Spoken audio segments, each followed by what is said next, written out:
Tom sat at the cafe, staring into his coffee as if it held the answers to all the questions swirling in his mind. He had been with Julia for 3 years. They met during their sophomore year in college, and he always thought she was the love of his life. They had big plans for the future, from moving in together to traveling the world.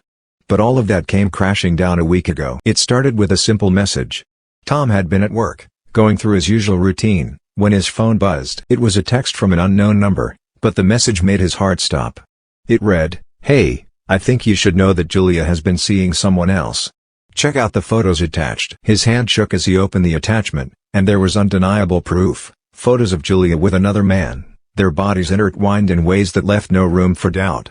Tom felt his world crumble. He left work early, unable to focus, and drove straight to Julia's apartment. He tried to compose himself, rehearsing what he would say, but the moment he saw her, all the words evaporated. She looked at him with those big, beautiful eyes, and for a moment, he almost believed everything was fine.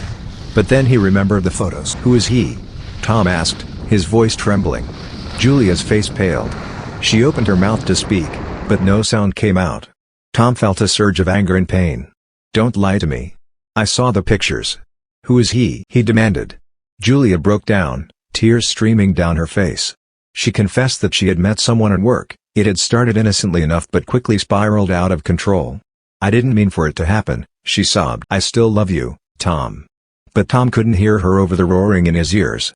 He felt betrayed, humiliated, and, above all, heartbroken. He left her apartment without another word, the door slamming shut behind him with a finality that echoed in his heart. The days that followed were a blur of pain and confusion. Tom isolated himself, ignoring calls and texts from friends and family. He couldn't escape the thoughts that plagued him. Where did it all go wrong? What did he do to deserve this? One night, Tom's best friend, Mike, showed up at his door. He had been ignoring Mike's calls, but his friend refused to be shut out. "You can't go through this alone," Mike said firmly. "Let's go for a drive." Reluctantly, Tom agreed. They drove in silence for a while before Mike finally spoke.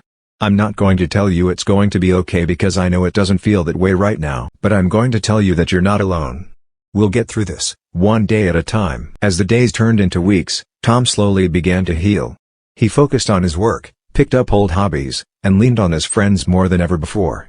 He even started seeing a therapist who helped him process his emotions and rebuild his shattered self-esteem. One day, as he was walking through the park, Tom felt a strange sense of peace. The pain was still there, but it was no longer all-consuming. He realized he was stronger than he thought and that this experience, as painful as it was, had taught him a lot about himself and what he deserved in a relationship. Tom knew it would take time to fully heal, but he also knew that he would eventually find happiness again. And when that day came, he would be ready, stronger, wiser, and more resilient than ever before.